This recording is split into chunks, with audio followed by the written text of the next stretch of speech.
Sit that right there, don't go nowhere, little baby gon' shake that, little baby gon' shake that, little baby gon' shake that, little baby gon' shake that, shit, yeah, I like that, bring that right here, sit that right there, don't go nowhere, say yeah, I like that, bring that right here, sit that right there, don't go nowhere.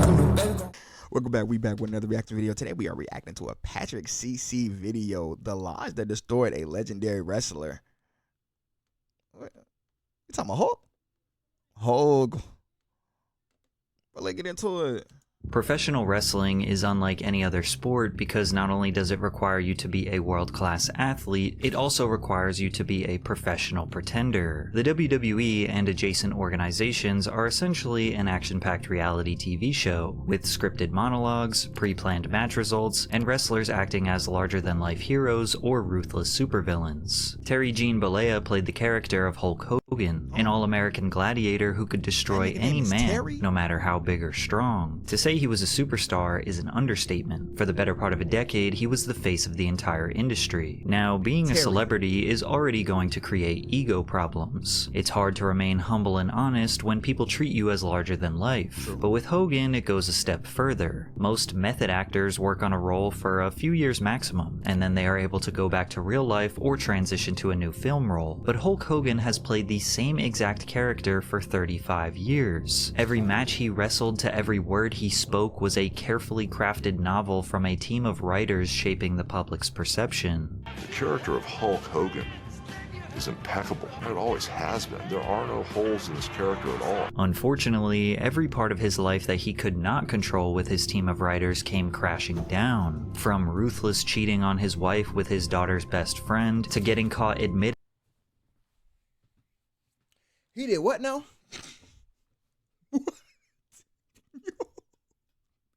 Why? Like, bro, why y'all niggas don't ever cheat with somebody that's like far removed from anybody y'all know? Huh? That's crazy.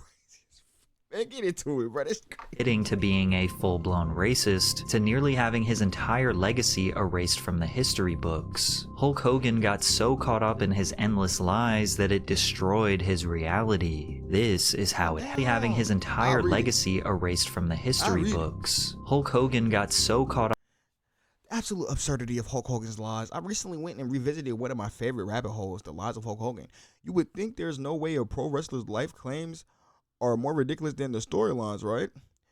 Well, when you're Hulk Hogan, you tear apart truths like shirts and wear your lies prouder than your hot dog skin, honey. Man, what the? Okay, these are only a few lies Hulk Hogan claims are true. Feel free to add more. We're going to start with my favorite. Says he rested 400 days in 1 year. I'm assuming it's wrestled, because what the? Yeah, wrestled. Says he wrestled 400 days in 1 year. Says he since he traveled so much between Japan and USA, the time difference added up and made it pop. Nigga, no. What the fuck? No. Okay. He was supposed to be the representative / sponsored in a series of grills that were going for sale, but he missed the call, and it was George Foreman who got the call next. Wait, that's a lie? No, they called next that they got hold of. Yo, some of these sentences are horrible. He was supposed to play and even got approached to play bass for Metallica and the Rolling Stones. The bands have refuted this many times. Up in his endless lies that it destroyed.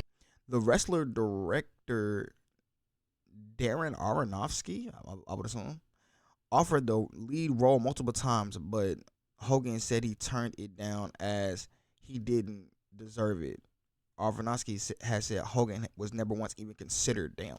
His reality. This is how it happened. Terry was raised in Tampa, Florida, where he started watching professional wrestling on TV after school, admiring the brute force he'd see on screen. Although he enjoyed the spectacle, Terry was still focusing on high school baseball. He often talks about how he was on his way to making it big, that is, until his body reached its limit. I was scouted in 10th and 11th grade by the Cincinnati Reds and New York Yankees. I pitched and played third base, and a guy stepped outside the box and he hit the ball in the handle, and as the ball dribbled down the third baseline, I picked it up and I threw it underhanded to first base, and I broke that cap off my elbow. They put a cast on my arm, and that cap went back on, but after that, my pitching arm was screwed from third base. I didn't have the same arm. Since Hogan became such a superstar, one would assume that there would be some sort of confirmation from the Yankees or Reds that they were once scouting the wrestling phenom. Yeah, right. However, there is no proof that that ever happened. It became a theme in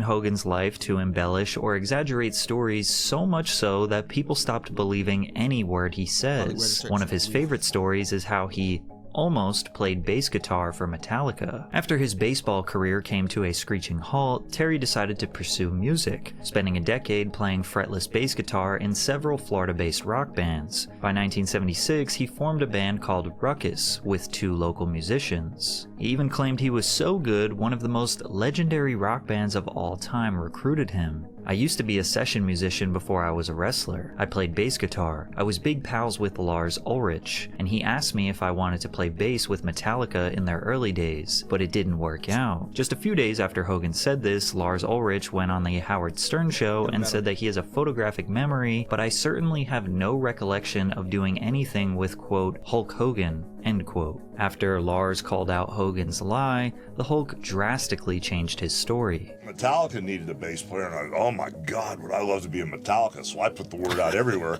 I wanted to get an audition to be in Metallica. Never heard from them either. Perhaps Hogan became accustomed to scripting his persona in his career that he tried to boost up his real-life story a bit. Sure, this could be seen as harmless exaggerations, but this bad habit would slowly leak into almost every facet of his life, and eventually lead to his demise. He wasn't absolutely shredding the bass guitar. Terry spent the rest of his days getting shredded at Hector's Gym in Tampa, Florida. He encountered many wrestlers from the Florida region who frequented the bars where he performed. I started playing in this kick-ass rock and roll band, and a couple wrestlers came into the show. Then a couple of nights later, even more came in, because they had told each other that there was this kick-ass band, and because there was a kick-ass band, there was all this hot ass running around, you know? All of a sudden, before I knew it, there was a bunch of wrestlers at our gigs. These were regional wrestlers who would wrestle in Tampa, Miami, Orlando, and Tallahassee, so they'd come back to Tampa every night, where we would all be playing till 3 a.m. in the morning. Notable attendees included Jack and Gerald Briscoe, better known as the Briscoe Brothers, a tag team wrestling duo in the area.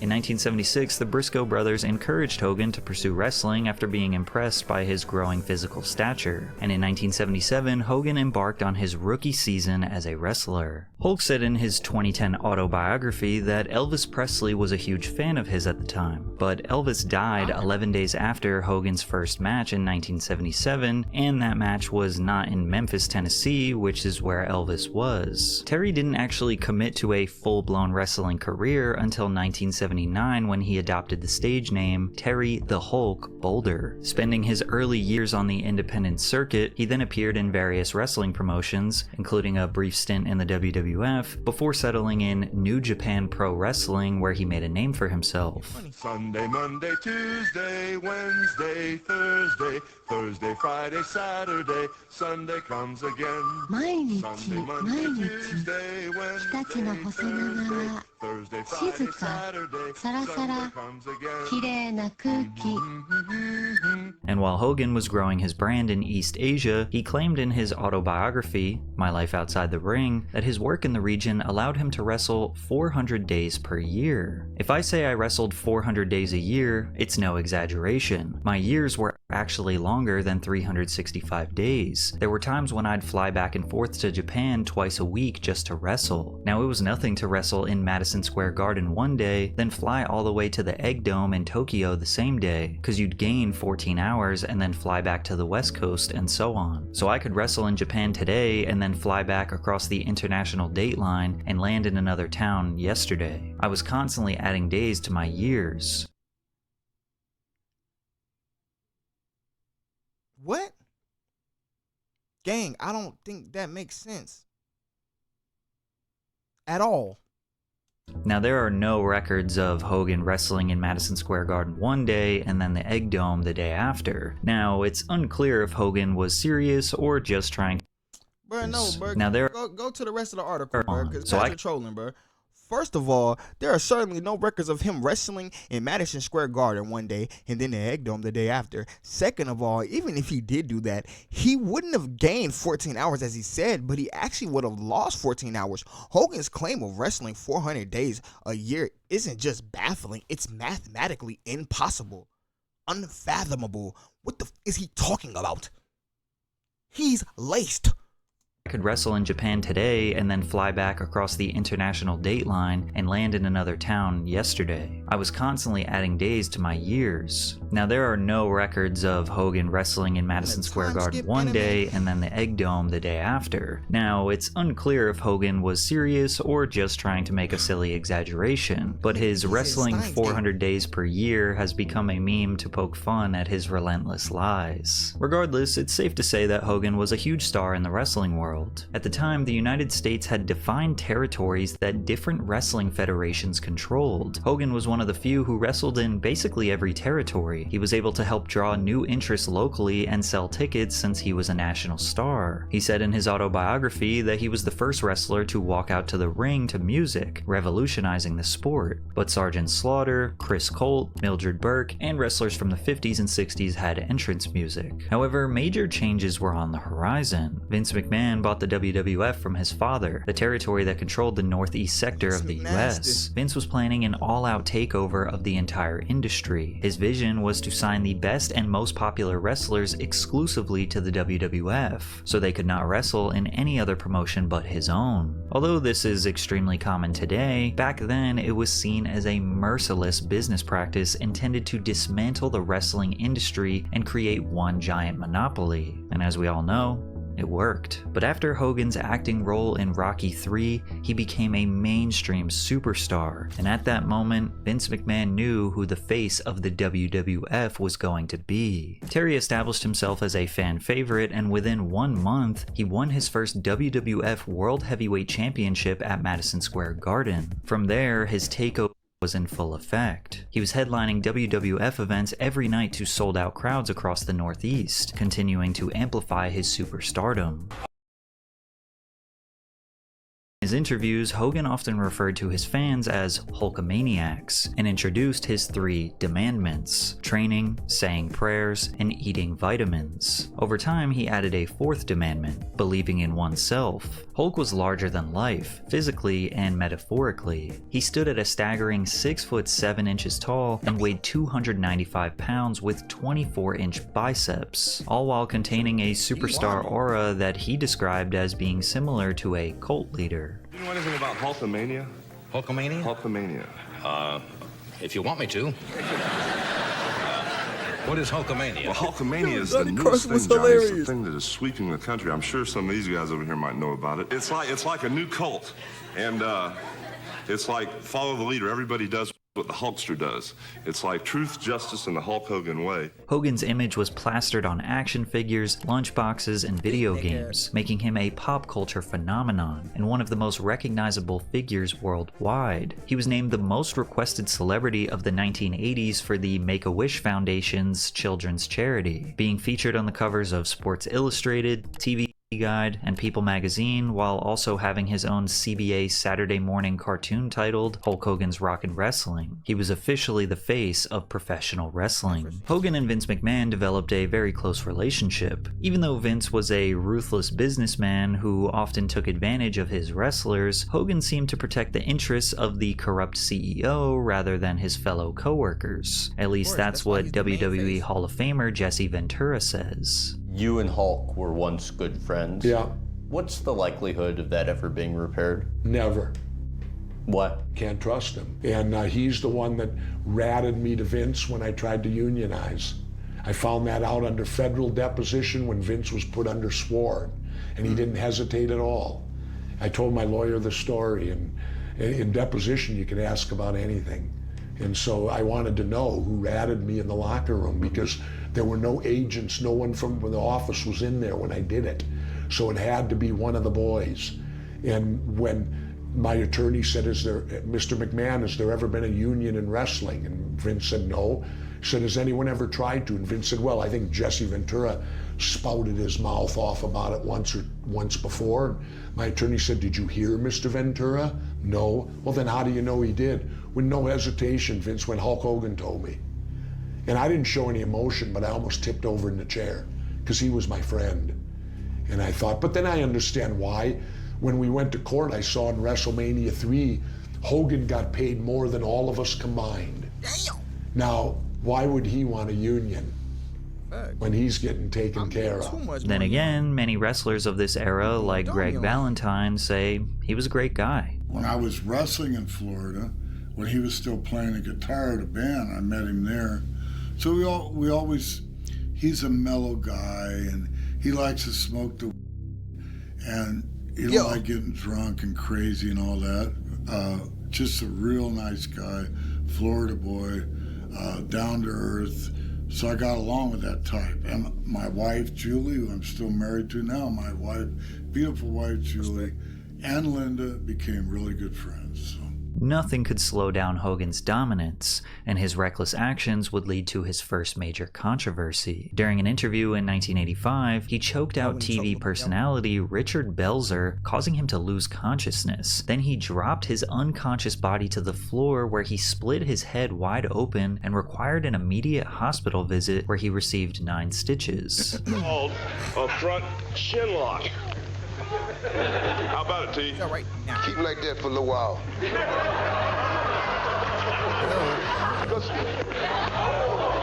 Hogan must have forgotten that he wasn't in a scripted wrestling match, putting up Hogan must have forgot he's not a real wrestler. How about that? Like, bro, I hate y'all. Like, bro, that man ain't wrestled nothing. He talked about high school baseball. He never said he was on a high school wrestling team, bro. He don't got no technique, bro. He just learned shit from somebody. Now he on TV choke niggas out. Hey, you should know how much pressure you putting on that nigga. Come on, bro. He's not no real wrestler. a man half his size in a chokehold was incredibly dangerous, and it's surprising he only needed a few stitches. Belzer ultimately sued Hogan and they settled out of court, but the incident arguably just made Hogan seem more lethal, adding to his brand of being an unstoppable warrior. Then something extremely rare happened. Hogan lost a match. He lost the WWF World Heavyweight Championship to Andre the Giant. At this point, it was only the second time he ever lost. Even though technically he didn't get legally pinned, the referee just wasn't paying attention to him lifting his shoulder. Plus, this was, of course, pre-planned to make Hogan look like the underdog for their match at WrestleMania 3, where Terry wrote the entire script for the match himself. WrestleMania 3 at the Pontiac Silverdome. Did you call it or did he call it? I wrote it all down on a piece of paper for Vince, and Vince gave it to him.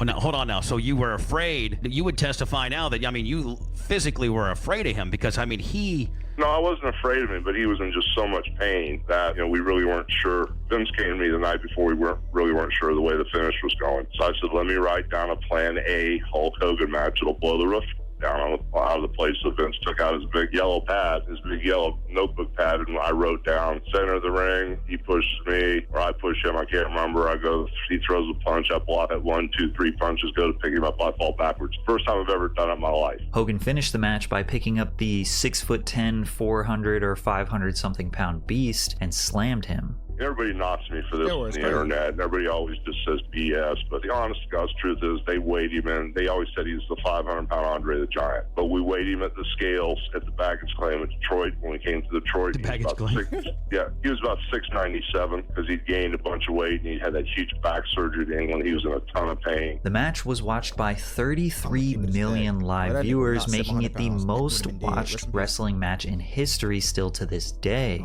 However, this was Hulk Hogan's peak, and his dominance as the #1 wrestler in sports entertainment was coming to a close. He was able to generate excitement for a few more years when he teamed up with WWF's second biggest talent, Macho Man Randy Savage, to form the Mega Powers. The legendary tag team was a fan favorite partnership built on mutual respect after Hogan saved Savage from a beatdown, leading to their iconic handshake that symbolized their unity. But in the early 90s, the tides began to turn against Hogan and wrestling as a whole, as Vince McMahon and the WWF were being investigated for the rampant steroid usage throughout the business. One of these little dudes out there that's been training, saying his prayers, and eating his vitamins, someday he's gonna knock me off. He is the king of the ring, but many former wrestlers say it wasn't prayers and vitamins that made Hulk Hogan a giant in the eyes of kids.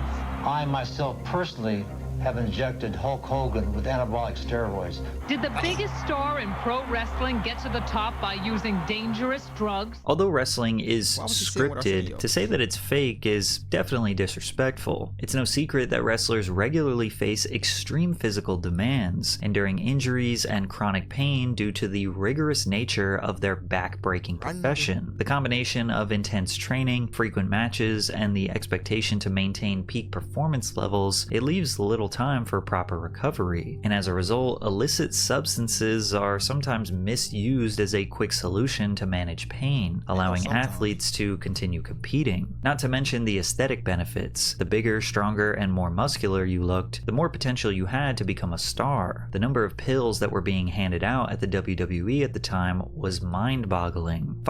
Following the increasingly thorough coverage of adverse effects, steroids were prohibited in the United States after the passing of the Anabolic Control Act of 1990, meaning trafficking steroids is handled similarly to trafficking cocaine or LSD. As the act went into full effect, the athletic industry as a whole was being viewed through a different lens, because performance-enhancing drugs took away from the fairness of the game. But wrestling is an interesting point of contention because the matches were scripted and pre-planned.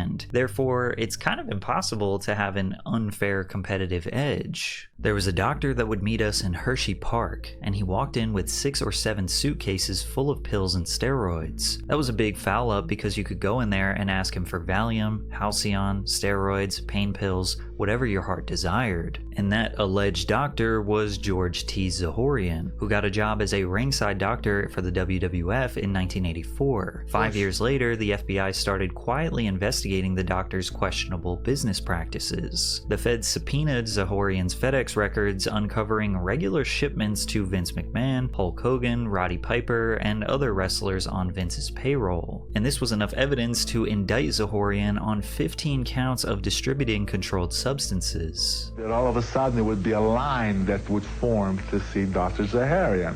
Well, after a while, it was known by everyone what was going on. That's all these guys were getting their stuff. They lined up. Absolutely lined up. To get steroids. Yeah, sure. Hulk Hogan, Roddy Piper, Rick the Model Martel, Dangerous Dan Spivey, and Flyin' Brian Blair were all subpoenaed to testify at the trial.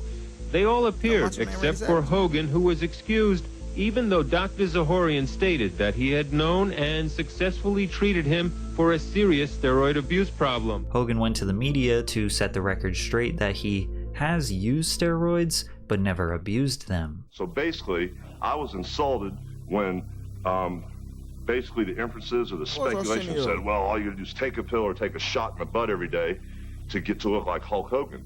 And basically, I've trained 20 years. I'm 38, 37. I'll be 38 in a couple months. Oh my God, why did I say that? But I've trained 20 years, 2 hours a day to look like I do. But the things that I am not is I'm not a steroid abuser, and I do not use steroids.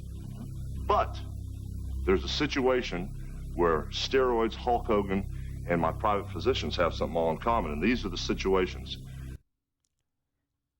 He bought a lot back to back because the nigga just said, I'm not a steroid abuser, and I have not used steroids. Those are the two things he said. Man, get this. When I first won the world title in '83, I was wrestling almost 300 days a year. And on 2 or 3 different occasions, I got hurt in the ring. I had to make a decision of going into surgery, have my back, my deltoid, and my bicep cut and reattached with staples, or do the sports therapy route. And if I was to get cut on with a knife and all this type of thing, basically I'd be in a sling, and a year later, well, we don't know what's going to happen to your career. And at that time, I didn't have any money. So basically, I made the right decision. And that sports therapy involved prescription drugs by my physician that I trusted, legal prescription drugs. And those involved basic anti-inflammatories and a synthetic male hormone, which is a form of a steroid. Right. And on 3 different occasions, I had the same type muscle injuries. That is the extent of Hulk Hogan's steroid use. His story seems believable, but his stuttering and pattern of lying about small details in his life made people think that this was just another tale. And they were right, because in 1994, he testified in court detailing nearly 14 years of steroid abuse. Mr. Balea said that steroid use was fairly common among wrestlers. He said he would call Mr. McMahon's executive secretary and ask her to place an order for me with Dr. Zahorian, but he believed it was was legal because he had a prescription for it. Zahorian was ultimately found guilty for providing steroids to countless athletes, but Vince McMahon was acquitted of these charges because they didn't have enough evidence to prove that he was involved in these transactions or that he was forcing wrestlers to take steroids. Maven, who was an active WWE wrestler from 2001 to 2005, said that steroid use in the company did not change after this trial. What percentage of the wrestlers do you think were taking steroids during this time? 100%? No, not 100. I'd say it was probably, I'd say 85 or 90. Easy. Right. They're not drug testing because it's not an actual sport. No, they drug tested us. They drug tested you? Absolutely. Really? Here's how it happened. I still remember getting called into the office and pulling up a piece of paper and going, Maven, you popped positive on Winstrol, Deca, a little bit of marijuana, and some painkillers. Don't let it become a habit. That was that. And out the door I went. Test ever. Yeah. Okay. It's a different world. So they knew about it and they just didn't care. Regardless, after the trial, Hogan's reputation to the public was tarnished. It didn't quite hit the same to portray him as this illustrious American hero inside the ring. Vince McMahon said his career was finished, and the WWF needed younger, fresher, and edgier talent to maintain interest in the sport. Hogan left professional wrestling to pursue a career in film and television. He already had a few movie roles at this point, such as Rip in No Holds Barred and Shep Ramsey in Suburban Commando, but in 1993 we saw his next big motion picture, Mr. Nanny. This film was about a former professional wrestler who was hired to be the nanny for a couple of bratty kids. Now, he's got to bring them back, because he's not just a babysitter. He's Mr. Nanny. As you can imagine, this film, and all his other films, were abysmal box office failures. But lucky for him, he was being scouted by one of the WWF's biggest competitors, World Championship Wrestling, and they were going to save his career. WCW's Executive Vice President, Eric Bischoff, declared open war on the WWF and used financial backing from Ted Turner to aggressively recruit and sign former high-profile WWF wrestlers such as Ric Flair, Ricky Steamboat, and Dusty Rhodes. But they knew Hulk Hogan would drastically increase their visibility, and in 1994, he signed with WCW.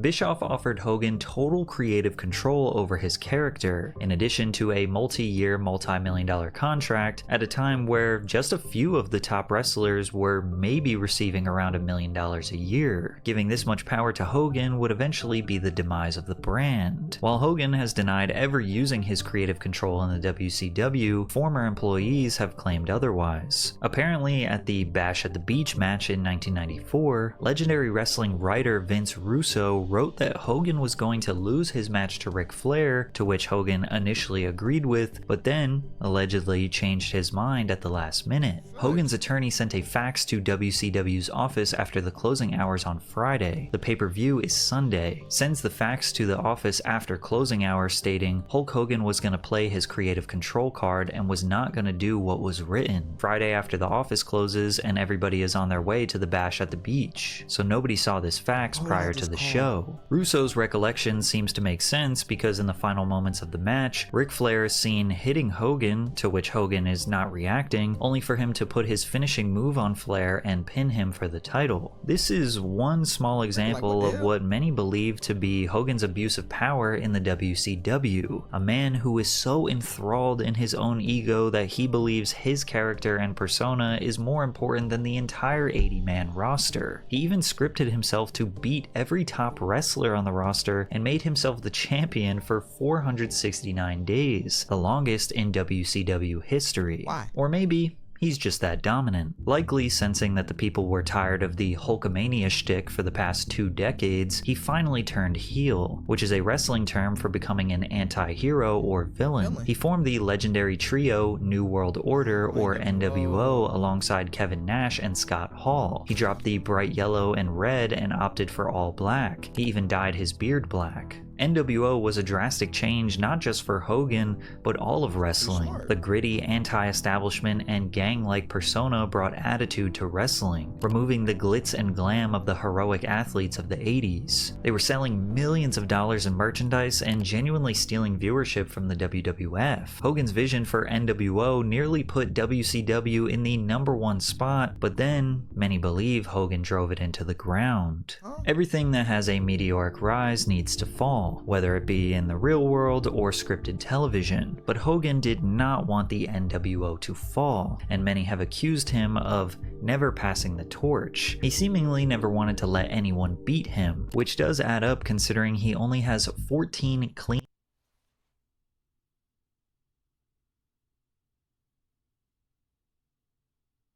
Hey, Brock Lesnar and Triple H got him, and The Rock, and Goldberg, and Sting. Who cares? Kurt Angle too. Losses in his entire wrestling career. Instead of scripting the downfall of NWO when it got stale, they did the opposite. They expanded, making the once tight-knit anti-establishment crew seem like a bloated club that anyone could join. Then they relentlessly pursued this confusing storyline where there was a division within NWO.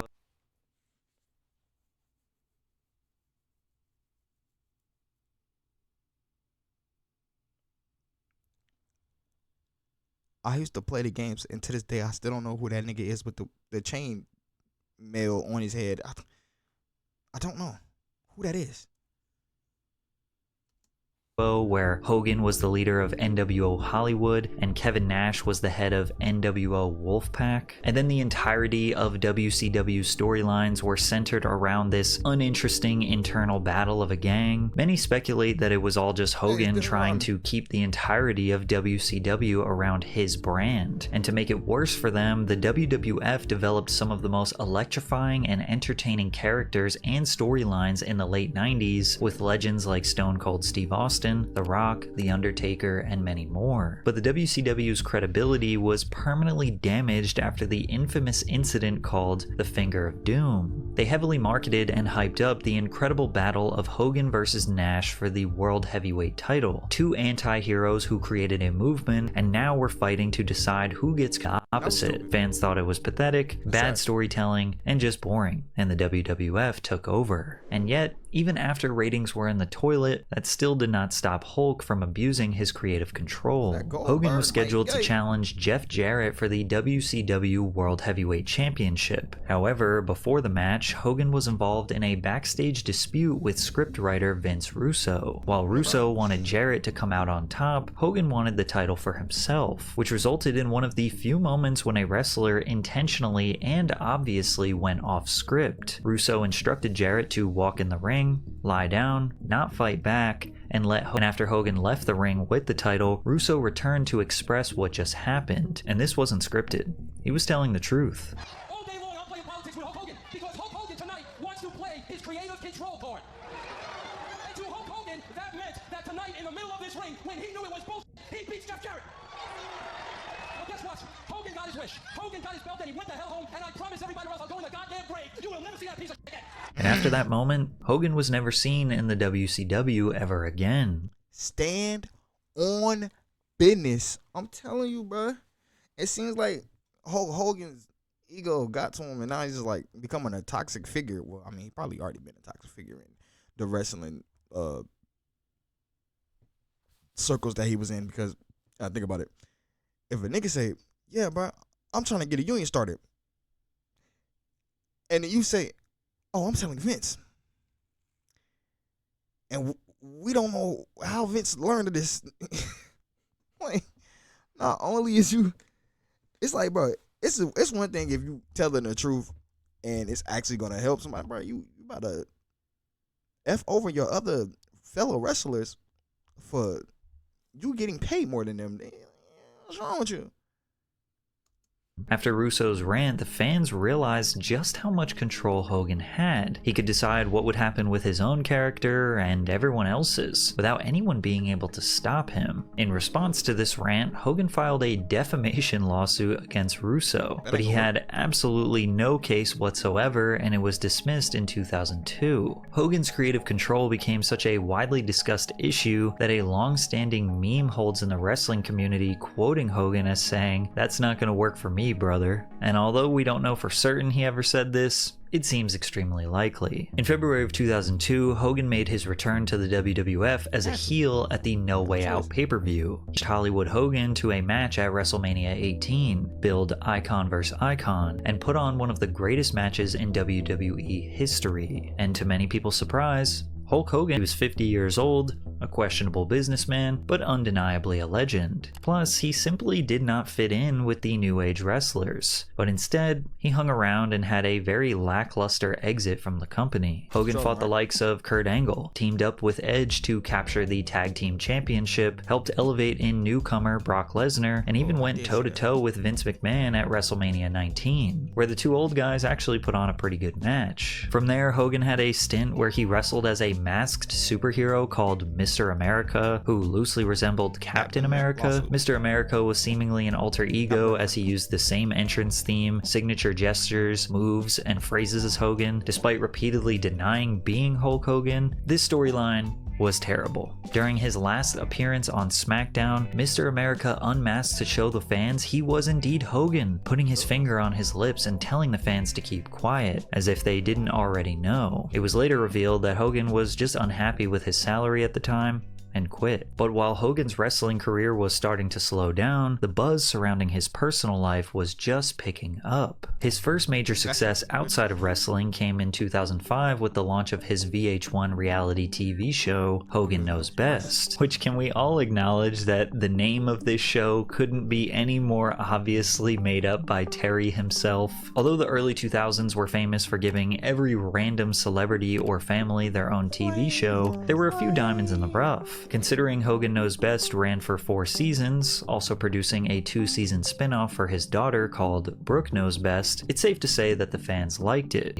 Perhaps Terry needed to exist in a scripted environment since he spent the last 30 years working with Vince McMahon and teams of writers controlling his words and outcomes. His kids are portrayed as lazy and incompetent, very stereotypical rich kids living the high life with their dad's millions. His daughter, Brooke, is an aspiring singer and songwriter, trying to capitalize on the blonde bombshell aesthetic pioneered by Britney Spears. Unfortunately, she just made horrible music, so it didn't really work out. His son, Nick, seems to be in the process of discovering who he is, what he's interested in, and what type of career he wants to pursue. Tragically, one night in 2007, just 16 days after his 4th speeding ticket in 11 months, the 17-year-old was street racing in his Toyota Supra at top speeds before fishtailing and crashing into a tree. Nick's passenger, 22-year-old John Graziano, suffered severe brain. Oh, it's worse. Bro, you paralyzed a man for life, bro. Cause you wanna whip it real hard. When you wanna get your stupid ass.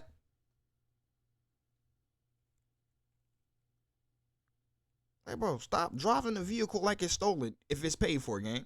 Dead ass. I'm dead ass.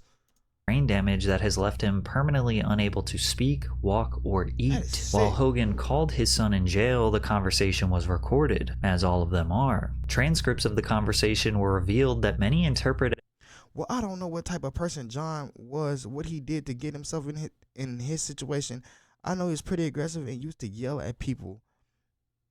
Yell at people and used to do stuff. But for some reason, man, God laid some heavy. Some of the word is S-H-I-T on that kid, man. I don't know what he was into. And his son Nick said John was a negative person. As Hogan blaming the victim for this situation. Well, I don't know what type of person John was, what he did to get himself in this situation. I know he was pretty aggressive and used to yell at people and used to do stuff, but for some reason, man, God laid some heavy stuff on that kid, man. I don't know what he was into. In Hogan Knows Best's final season, they display the beginning of what would ultimately be the destruction of Terry and Linda's marriage. I can't live like this, Terry. Every day, it's drama. It's just ridiculous. In case you can't tell, I've had it, okay? When it is verbally suggested, maybe we should just be divorced. So the words were spoken? Yeah. It's just to the point where we cannot keep doing this. I really don't care, because I sure as hell am not going to live like this anymore with you. Terry, I just have one last thing to say to you, and I hope this is the last thing I ever have to say to you, is that I hope you realize now what you walked out on. And you know what? I hope this is just the beginning of your misery.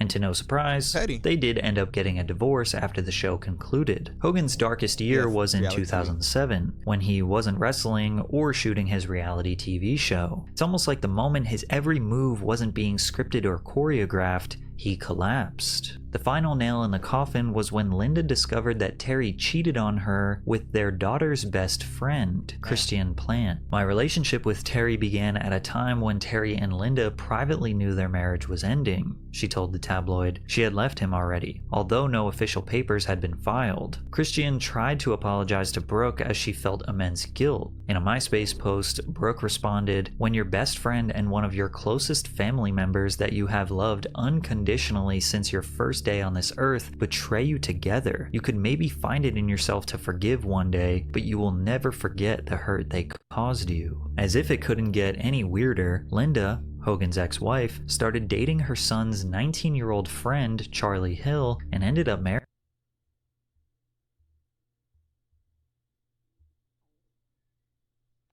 What? You're chatting, right?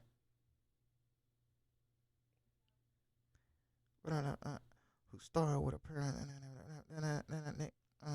on a reality TV show, Hogan Knows Best. Apparently went to high school with Hill and was a grade above him. I'm totally freaked out, Book told E. Yo, this is so weird. Dang, you didn't live that man 19-year-old life at least 3 times.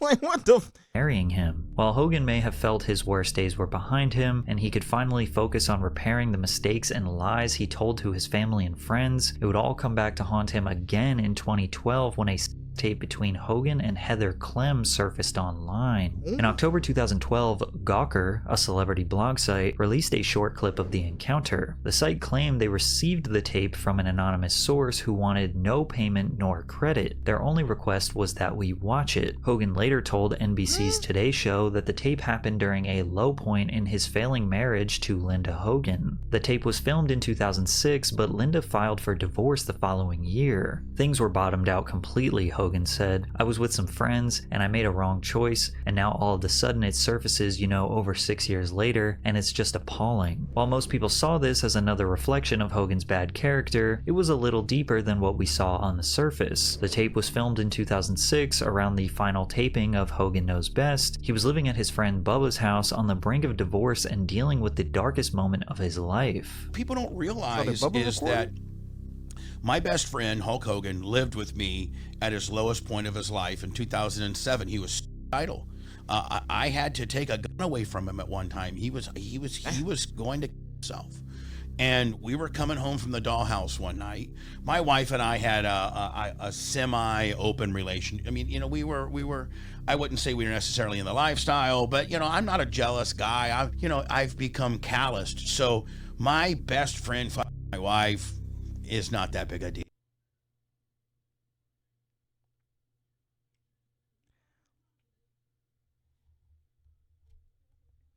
Bubba, is that what happened, Bubba? Bro, he penetrated your wife, gang. That cannot be my man's no more in life, gang. Like, that would never ever be my man's no more in life, gang. Like, and the wife is done. He did what to your wife? You let him do what? She let him do what? Because you probably weren't there. She let him do what?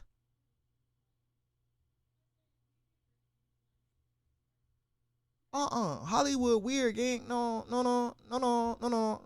What's mine is mine, and what's yours is yours. There's no way. Nope. No. Proceed, but no. Deal to me. And so you guys were married. You guys were together. Yeah, we were married, and so we're driving home from the dollhouse, and my wife calls me, and Hogan's down. He's going through the worst divorce ever, and I just told her, I said, "Hey Heather, have a little sexy outfit on, and take care of my boy when we get home." And it was pretty much that. It was pretty much that simple. Bubba, your relationship with your wife is weird. I'm not trying to judge. It's no way I'm telling my wife, hey, get dolled up and go have intercourse with my friend because he's depressed. No. no, I'd rather you get him a, you know what I'm saying? Like, why would you send your wife? Well, your wife ain't got no friends? That's stupid. That's dumb. Claims that the tape was left on his work desk, and employees stole it and tried to extort Hogan for $1 million before ultimately leaking it to Gawker. But there isn't really much evidence to back this story, and it seemed like it could have been Bubba and Clem trying to set up their friend. As we know, this was the second time Hogan got caught cheating on his wife, so while nobody was claiming that he is a saint, most people agreed that leaking his tape was a violation of his privacy, which is why on October 15th, 2012, Hogan filed a lawsuit against Bubba and Heather Clem for invading his privacy, having recorded the encounter without his knowledge. Invading your privacy? Nigga, what privacy? You in my house. Nah, but somebody recorded it. That's the problem that I'm having. Like, and now it seems like, now that Bubba sent his wife in there on some seductress, it seems like Bubba set up the camera. Do you have any idea before like being cooked that it was going to be filmed? A settlement was reached on October 29th with Clem making a public apology to Hogan. Hogan later sued Gawker Media for posting the 90-second clip of the tape, and on March 18th, 2016, the jury delivered a verdict in favor of Hogan. In compensatory damages, Hogan was awarded $115 million, $55 million for economic harm, and $60 million for emotional distress. The jury later awarded him an additional $25 million in punitive damages. And while this might actually be seen as a huge win for Hogan, more shameful things from his past were coming to light, but this next one would nearly ruin his legacy permanently. More found footage of Hogan was released, but this time he was making racist comments regarding his daughter Brooke dating black men.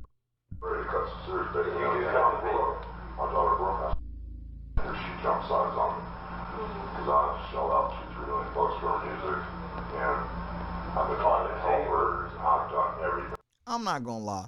You would have sold out $2 or $3 million from her music, brother. Even if she's ass, the 2 or 3 million could have got her some type of traction. I'm gonna keep it a stack, bro. 2 or 3 million, bro, just off of $1 million in promotion alone, bro. There's no way.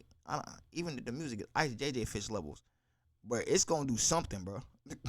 Whether that's memeable as hell or something, bro. Niggas trolling you, it's gonna do something. Fucking was damn day and night on the radio like a jackass, and he's working with me to make it work. He goes out and really shouldn't call every day and do the shit I do. The Southeast record, this black billionaire guy, Cecil, he's like basically did more for her a year than anybody's done. Okay, he had one song ran for 10 months, the shit went back up and back and back and momentum, but I try to keep the realist, and this is your option. You got a better option. Said you can get signed with fucking. He's gonna put spot there, but then how you go, and right now there's nothing else. We're doing the best we can. So it gets to the point where I really broke was black and his son, where they've been hanging out. I caught them holding hands together on the tour. They were getting close. I knew before I'm giving a fuck shit.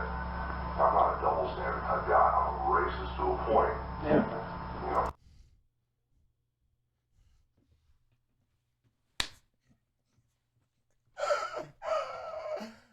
Oh my God.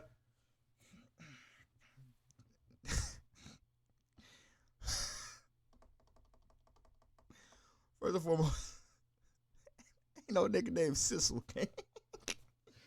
There's no nigga, there's no one who identifies as a nigga named Sissel in life. So, you saying that she's having with young, she not though. That is a black man, male. He's not a nigga. Let's clarify that. No way. Sissel's a gentleman. Your name Sissel. Yo, and besides the fact that this man said, I'm not a double standard type of guy. I'm racist to a point, my nigga. Hey, now don't get me wrong. I think in life we all know people that are racist to a certain extent, right? But you getting caught on camera saying it, it's some crazy shit. Realistically, brother, like, you might be cooked. Then when it comes to nice people, You know, we all are that way. Yeah, but when it comes to nice people, you can't say, I don't give a fuck, I don't care.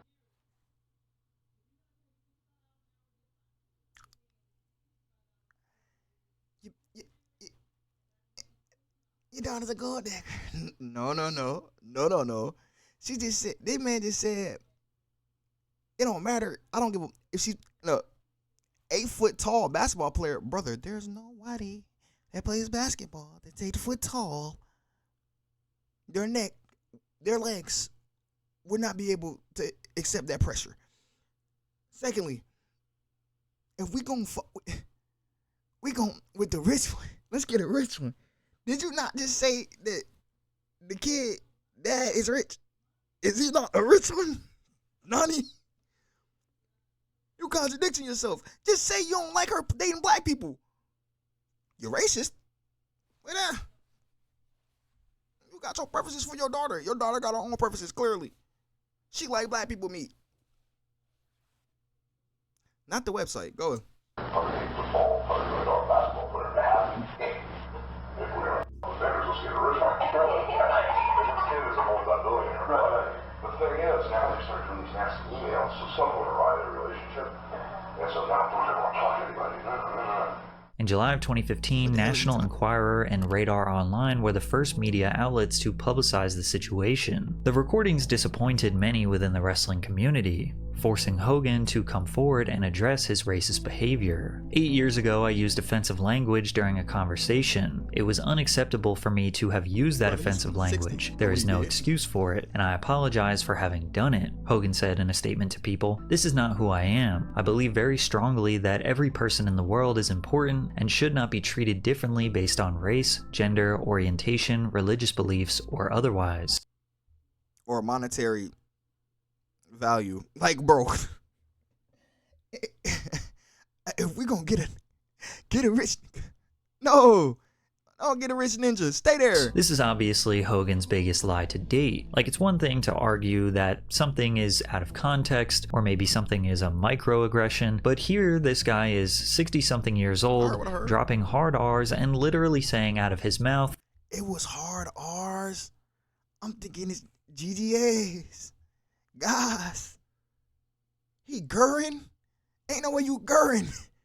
You shouldn't be eithering, but gurring is crazy. "I'm a racist." It couldn't have been any more clear. The WWE was feeling more pressure than ever to respond to the actions of their once golden boy. And they did. By scrubbing Hulk Hogan from the WWE's website, the company removed almost all references to Hogan, including his listing as a judge for the reality competition show Tough Enough. They removed his merchandise from the WWE shop and his entry from its WWE Hall of Fame page. Hogan tried to reframe the narrative, with his lawyer claiming that Hogan chose to resign. However, WWE clarified the company terminated their contract with Hogan, stating that they are committed to embracing and celebrating individuals from all backgrounds. In response to the controversy, Mattel stopped producing Hulk Hogan's action figures, while Hogan's merchandise was removed from online stores of Target, Toys R Us, and Walmart. Hogan tried to add more context as to the reason why he decided to use these racist remarks in a carefully scripted interview with Good Morning America. Are you a racist? No, I'm not. I'm not a racist. I never should have said what I said. It was wrong. I'm embarrassed by it. But a lot of people need to realize that you inherit things from your environment. And where I grew up was South Tampa, and it was a really rough neighborhood, very low income. Which means you would have been around black people, I would assume. So you should know not to go grr. You're not a tiger. You're not a bear. Don't go grr. Like, it's very simple. And all my friends, we greeted each other saying that word. The word was just thrown around. Not again. Not if you were saying grr. Your friends were white if they were saying grr, and that's on God. Like, Gus, cool. It's not really cool because it's like, look at your skin tone. Not to bring it to that book. Look at your orientation. Look at mine. There's no way you should be saying that. But if you is gonna say it, But disrespect that nigga enough to not say, grr. Like, bro, we not diggers. On God. I've never dug anything in my life. On God. Around like it was nothing. Is it fair to say that you inherited a racial bias? I would say that is very fair. How? The atmosphere, the environment I grew up in, all my white friends. How? She just said, is it fair to say that you grew up with a racial bias? He just said he was in a low income area and his friends greeted him like that. Meaning his friends would have to have been black. Shorty, what the are you saying? All my black friends, to hear the word on a daily basis when they'd greet me in the morning. That's what they'd say to me. Good morning, so-and-so. I think that was part of the culture and the environment I grew up in. Even though Hogan was ostracized from the wrestling community, many wrestlers continued to speak in support of him. Virgil commented, "Hogan has never given me a reason to believe he is a racist," while Kamala added, "I do not think Hogan meant harm by saying that. Hogan is my brother until he decides not to be." Dwayne Johnson initially expressed his disappointment, claiming to have known Hulk Hogan for a lot of years, assuring, "I'd not know him to be a racist," before strangely describing his racist rant as merely trash talk. WWE. Oh my God, The Rock is racist. I'm gonna tell you right now, that man's not black. I don't care. He better be saying brother. Anyway, trash talk. Yeah, you're white. Man, go ahead and bring him to the Caucasus Mountains, please. Hall of Famer Booker T addressed it as well. Hulk Hogan, especially speaking right now. And, he's an ambassador. He's a great ambassador for the game. He should be a part of it. Yes. Well, with the whole, past N-word stuff and everything else, I know in a report it was like, hey, people deserve second chances. Everybody deserves a second chance. Yeah. Life's all about it. Even Steve Harvey spoke out in support for Hogan. I have never used the word in a comedy special because it's not acceptable. Now, do I forgive him? Yeah. Do I forgive him? Yeah, brother, you don't use the word, so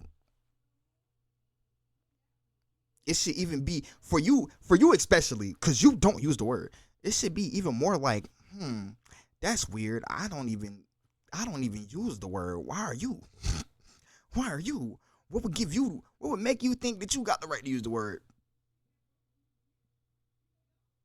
And my bald ass don't use it. Huh? I just like to stick up with niggas, bruh, I ain't gonna lie.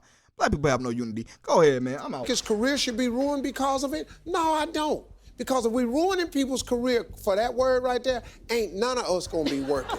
Although wrestling fans were entirely fed up with Hogan's nonsense, it seemed like his celebrity friends and wrestling peers respected him enough to defend him publicly. On July 15th, 2018, Hogan was reinstated into the WWE Hall of Fame. He made his on-screen return 4 months later as the host of WWE's Crown Jewel pay-per-view event. In the following months, Hogan continued appearing on TV and would be inducted into the Hall of Fame a second time as a member of NWO, along with stablemates Kevin Nash, Scott Hall, and Sean Waltman. God damn, y'all age like, ugh. Man, they was busting in the 80s, right? 90s? 80s? Bro, Hulk the only one that, Hulk and the nigga in the middle, only niggas that age good. Kevin don't look that bad. I think that's Kevin. Now reaching 70 years old, it seems like Hogan is finally living the retired life, spending most of his days in Clearwater Beach, Florida with his new wife and focusing on new entrepreneurial endeavors like his Hogan's Hangout Bar and Grill and promoting his Real American Beer. There is no doubt that Hulk Hogan transformed wrestling. He is an icon who helped grow the sport to a level that was unimaginable, which has paved the way for many careers after him and possible. However, you could argue that him refusing to get put over is what maintained his legacy. Think of all the guys who just let the writers determine their future. Never let them fulfill their true potential, only for them to be forgotten. Some look at the deterioration of Hogan's personal life as some sort of godlike punishment for his decades of abusing his power. It's hard to give Terry the benefit of the doubt because, well, he has lied so much about his life, his past, even extremely small details that can easily be fact-checked. It's hard to know who Terry Puleo really is. Maybe he doesn't even know. However, one thing does seem certain about him. He may not be the best friend, he may not be the role model husband, he may not be a trustworthy businessman, but he does seem to care deeply about his fans. Yeah, so, but it's just amazing how the fans have made this live forever, you know. Oh, don't. That was the end of the video. I learned a lot about Hulk Hogan. I don't think the lies distorted him, per se. Maybe lying about steroids, but then again, he still went to WCW and went crazy. The hubris that destroyed a legendary wrestler. But that's really it. Like, I wasn't really surprised about a lot of this because some of this was mentioned in I think it's like Dark Side of the Ring, something like that. So, and then like the lawsuit, then I heard about him in the racist remarks back then when it happened, but I was like, okay, he's racist now. Okay, I guess. Like, what does Hulk Hogan being racist have to do with me? I don't even watch wrestling games. Like, I don't. That's the end of the video. Make sure y'all like, comment, subscribe. Leave your thoughts on the video in the comment section below. I'll catch y'all on the next one. Stay safe, y'all. Also, hit the notification bell so you can stay up to date when I drop on this channel. Everything I see and I achieve it, bitch, we best. Everything I see and I achieve it, bitch, we best. Everything Everything I'm seeing, I achieved it, bitch, you best believe it. It has been my Nintendo switch legit though, kick it with my kinfolk. Haters just be talking, so I really do not need their info. Yeah, their info. Yeah.